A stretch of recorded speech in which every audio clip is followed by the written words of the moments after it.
High hello guys, welcome back to my channel Sukanya lifestyle. तर आज होता बुधवार आणि बुधवारची सकाळ आलू पराठा याने झाली होती, कारण माझी मुलगी सकाळी लवकर गेली, तिला मी आलू पराठा बनवून दिला होता। तर म्हटलं चला उरलेल्या बटाट्यांचा आपल्याला सुद्धा आलू पराठा बनवूया। आणि आम्हाला आज बाहेर पण जायचं होतं, कारण उद्या मुलगीच्या स्कूलमध्ये दहीहंडी सेलिब्रेशन होतं। तर तिच्यासाठी मला कपडे आणायचे होते, म्हणून मी लवकर आवरायला घेतलं आणि आवरून जात होते। तर आलू पराठा बनवायला घेतला आणि मस्त बनवून पण झाला होता। मी आलू पराठा वगैरे बनवलं, जेवण वगैरे बनवलं, बाळाला तयार केलं आणि मग आम्ही जाऊन आलो।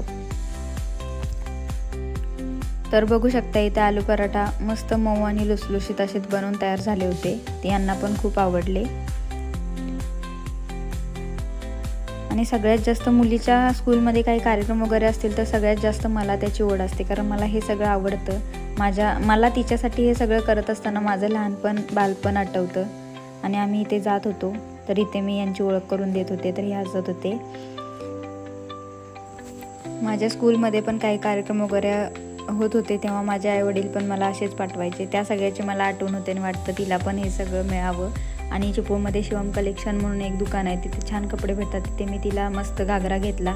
तर भरपूर ठिकाणी आम्ही हंडी शोधली, पण आम्हाला ती हंडी भेटली नाही, म्हणून मी घरीच बनवायला घेतली आणि बनवून पण झाली होती। तशी माझ्यासाठी छानच होती ती। मी बाळातून वेळ काढून बनवायला घेतली होती।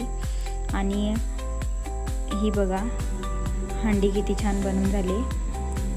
तर हा ब्लॉग तुम्हाला आवडला असेल तर लाईक करा, शेअर करा, सबस्क्राईब करा। थँक्यू।